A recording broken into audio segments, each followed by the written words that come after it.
cara kita bersyukur dalam kehidupan sehari-hari itu, maka pertama, sesuai yang saya sampaikan tadi, bentuk syukur itu kan ada berapa? Ada 3. Pertama adalah bersyukur dengan hati, yang kedua dengan lisan, yang ketiga dengan maka setiap hari kita tidak boleh lepas dari syukur yang 3 ini. Apapun nikmatnya maka harus seperti itu, ya kan? Harus seperti itu. Contoh, umpamanya kita dalam kontennya kita berterima kasih kepada sesama, dikasih sesuatu ya oleh teman kita, katakanlah dikasih jajan, dikasih jajan, maka kita bagaimana cara berterima kasihnya? Mengucapkan apa? Kata-kata yang baik dengan apa? Terima kasih. Atau kalau bisa ditambahkan dengan terima kasih, jazakumullah khairan. Mudah-mudahan Allah membalas dengan balasan yang baik. Itu doa. Jadi kita diberikan, kita berterima kasih dan kita mendoakan orang itu. Tetapi orang yang terbaik adalah bukan hanya selalu menerima pemberian. Suatu-waktu kalau kita memang punya rezeki juga, maka kita harus apa? Ya, gantian kita yang memberikan sesuatu.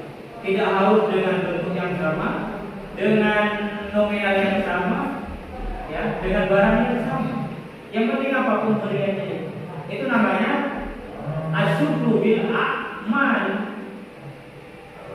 Bukan hanya terima kasih, besoknya dia terima kasih. Ini tidak pernah mengasih, kecuali memang tidak ada apa yang mau dikasih. Tuh, itu dalam kehidupan kita. Begitu juga mamanya, kita ini kan sebagai anak ya, kita juga sebagai santri atau sebagai siswa. Itu bagaimana cara bersyukurnya seperti itu. Oke, pertanyaan kedua. Silakan. Ya, namanya As'ad Nawawi. Saya ingin bertanya, bagaimana cara bersyukur kita sebagai anak pada orang tua yang sudah meninggal? Begini. Cara kita bersyukur, berterima kasih, atau dalam bahasanya itu mengabdi kepada orang tua yang sudah meninggal. Kita kan kalau orang tua kan masih hidup apa? Dia juga mengabdi. Abdi itu namanya syukur ke orang tua dengan cara melayani dan seterusnya. Lalu kalau orang tua meninggal itu bagaimana? Orang itu sudah ada di mana? Ada di dalam kubur. Ya, bahkan kalau sudah berbulan-bulan, bertahun-tahun sudah jadi apa? Jadi tulang. Bagaimana cara mengabdinya atau bersyukurnya kita? Maka ada kesempatan bagi anak yang tidak sempat berbakti kepada orang tuanya baru meninggal. Caranya apa? Adalah selalu mengirimkan doa terbaik untuk orang tua, mengirimkan Fatihah. Ya, bacaan-bacaan Al-Quran itu dikirimkan kepada orang tuanya. Ada juga bersedekah kepada orang lain, niatnya hadiahnya sedekah itu dikirimkan kepada orang tua. Itu nyampe. Dan itu sudah ada dalil-dalilnya ya. Kita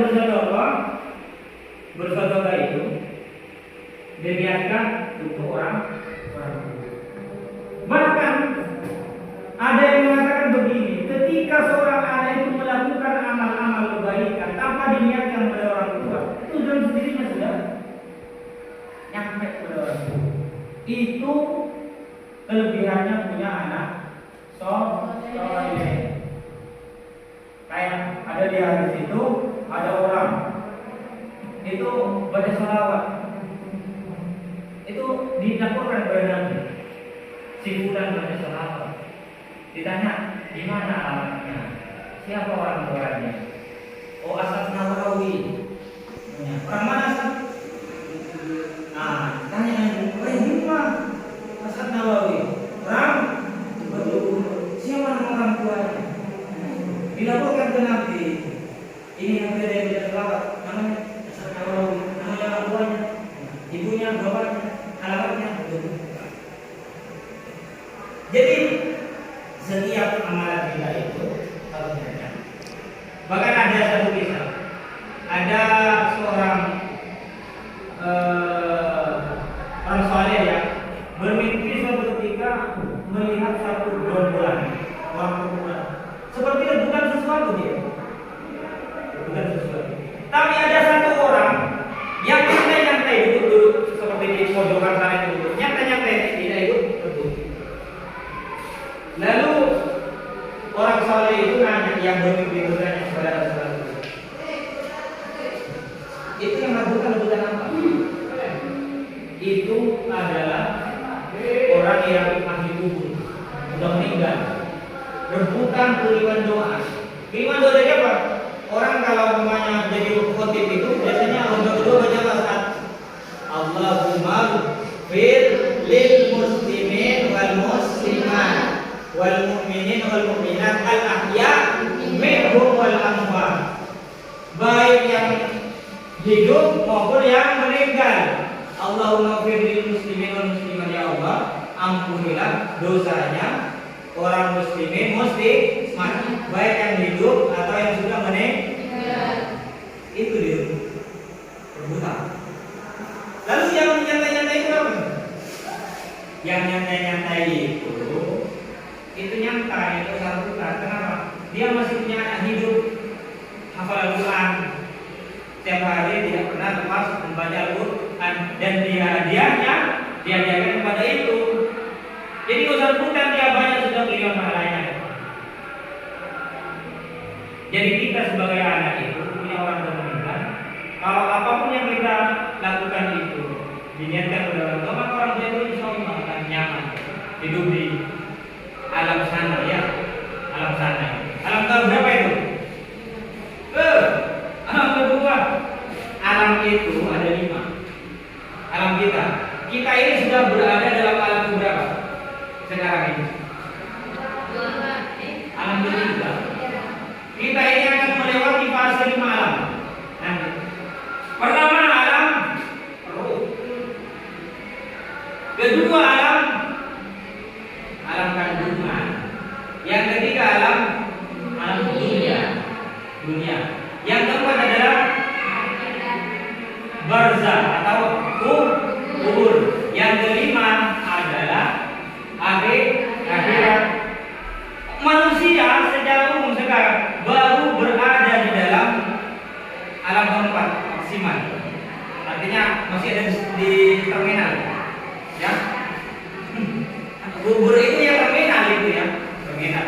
Tidak ada orang itu yang di alam kelima nanti. Kita ini ada di alam ketiga, dunia.